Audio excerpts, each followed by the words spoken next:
Hey, Obey, we got week 9. Today we're talking about kingdom and generosity. I'm going to start with a parable from Luke, chapter 12, verse 13 to 21.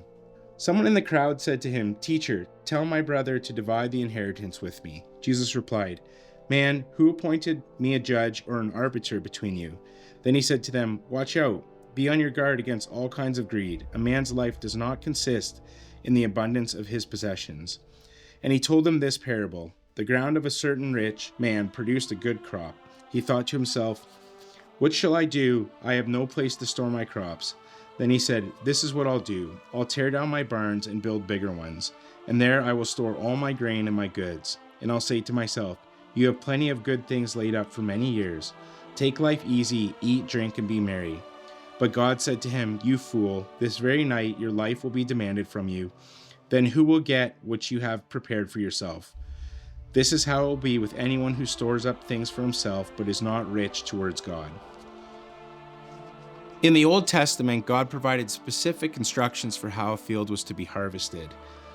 The instruction was not to harvest everything and not to go back for what was dropped. It left room for gleaning. Poor people, travelers, and those in need could go to the fields and then pick up the scraps, basically, what was dropped and what was left off to the edges, so that they could have provision.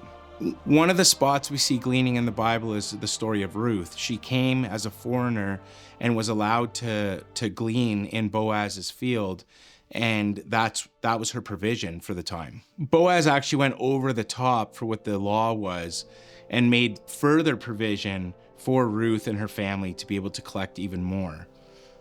Well, one of the things that I get out of that gleaning concept is why would a harvester go back and pick up the scraps? There's two reasons why. One would be just simply greed. I need everything for myself. Or the other one would be a fear that there's not going to be enough, so you need to collect every little piece out of fear that there won't be enough. I have this concept in business. It's a concept about win-win deals, and sometimes we can work so hard to try and just win every deal, that to a point where it's like you almost don't leave any meat on the bone for anyone else. And I believe that as we look to run our businesses from a kingdom perspective, that having these win-win situations where it's good for everybody it's not a bad thing. In fact, it's a good thing. And that's what I think that this gleaning rule is talking about. In this world, there's givers and there's takers. If we're a taker for too long, nobody will want to be involved with us. If we are looking from through that lens on a regular basis to say hey, what can I contribute? How can I bless others that I'm in relationship with? That's a great way to have long-term sustainable partnerships, relationships. Even if it's a vendor type relationship, if we're always trying to squeeze every cent out like that to the point where the vendor doesn't want to work with us, they won't. And then you sit around and say, "Oh, I can't get help doing this, can't get help doing that." If we take those actions too many times and for too long, the fruit of it will be we won't have people to work with. There's another verse that I love out of Proverbs. It's Proverbs 20, verse 14. It's no good, says the buyer, then goes off and boasts about the purchase." And I think that talks that's a great one. So you beat up on the price, and then you go brag about how good of a price you got. And it's one sentence, and I think we need to, Proverbs is saying we need to avoid that. Paying fair price is not a bad thing.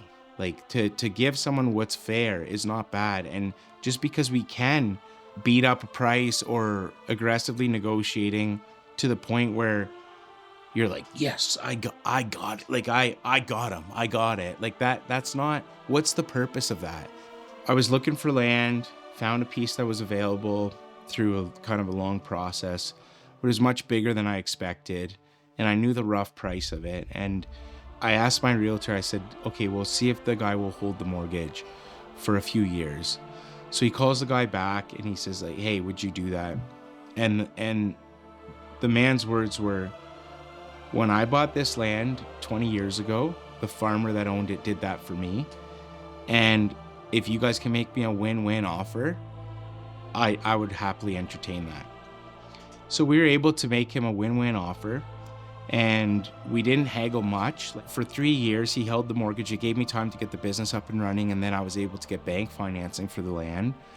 And we went a few months after the deal closed. He took me and my wife out for dinner. Him and his wife took us out for dinner, and we had a really nice dinner.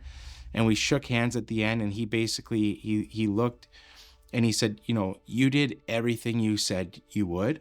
And I'm so thankful we did this deal together. And I said the same thing back to him, because it truly was a win-win deal. What his needs and what my needs were, we were able to find a way for those to collide and get this situation where 3 years later, we're out having dinner saying like, what a good, you know, and he's a little older. Like, that's a guy that I can call still today, almost 10 years from when I first met him.